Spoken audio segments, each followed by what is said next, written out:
Conscious patient का जो अपने होश में है उसका माउथ केयर आपको बताने जा रही है।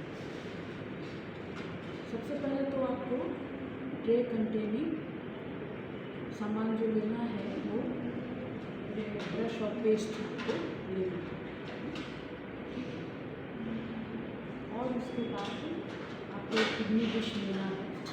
ठीक है, आपको एक फोर्सेप्स भी आर्टरी फोर्सेप्स भी ले लेना चाहिए और आपको एक बोल में कॉटन सॉल या गॉस पीसेस भी रख लेना चाहिए, एक छोटा टब भी ले लेना चाहिए।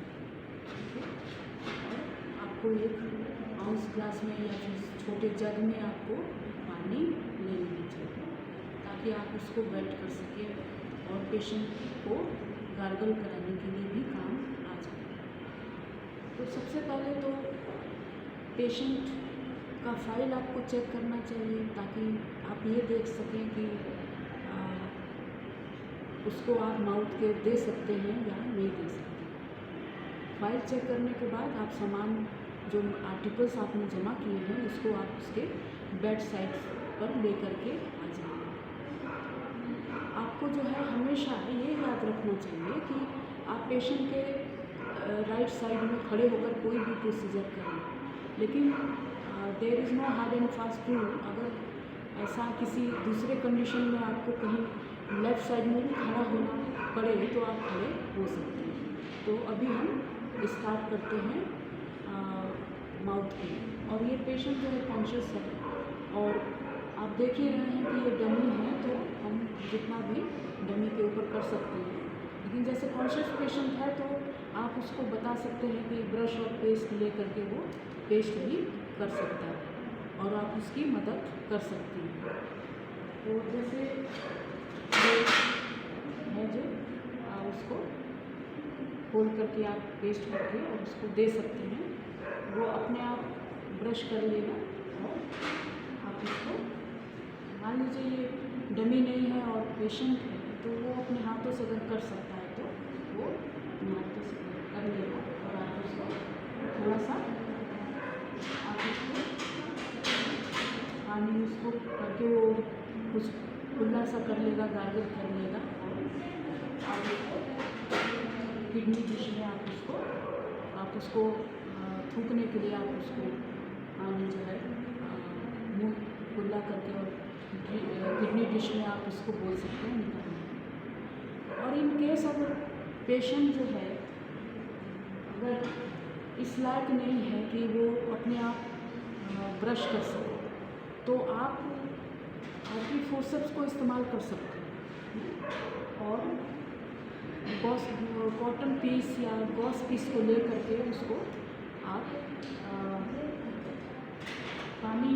पानी से थोड़ा सा निचोड़ करके और उसका ये साफ कर सकते हैं। थोड़ा सा धीरे धीरे उसके दांतों में थोड़ा सा साफ कर सकते हैं। एक बार उसको साफ करने के बाद उसको आप कॉटन सॉक को आप थ्रो कर सकते हैं, उसमें किडनी डिश में उसको थ्रो कर सकते हैं और फिर दूसरा आप ले सकते हैं और उसको आप फिर से उसको साफ कर सकते हैं। उसके बाद आप उसको अपने टॉवल से उसका मुँह पोंछ सकते हैं और उसके सारे फेस को भी आप चाहें तो उसी समय थोड़ा सा वाइप कर सकते हैं ताकि उसको कुछ थोड़ा सा अच्छा लगे। फिर उसको पूछ लीजिए कि कैसा लग रहा है। जैसे आपका पेशेंट भी तो डमी है, पेशेंट आपको बताएगा कि माउथ उसका साफ़ करने के बाद उसको कैसा लग रहा है। तो उसके बाद उसको फिर जैसे वैसलीन है या ग्लिसरीन टाइप का है कोई भी आपके पास, तो आप उसके होठों में उसको लगा सकते हैं।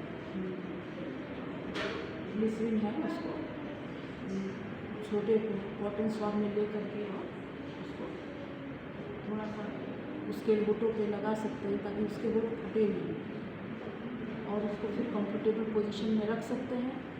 और उसके बाद जो पेशेंट का फाइल है उसमें आप उसको एंटर कर सकते हैं। देखिए आपने क्या प्रोसीजर किया है ये लिखना पेशेंट के फाइल में बहुत ज़रूरी है। It's very important to record कि आपने कौन सा प्रोसीजर दिखाया है, कौन सा प्रोसीजर आपने किया है, उसको आप लिखिए। और उसके कंडीशन, माउथ की कंडीशन क्या है, उसके गम की कंडीशन क्या है, वो लिख दीजिए। कोई अब नॉर्मलिटी आपने देखी है तो वो भी आप लिख सकते हैं। Okay, thank you.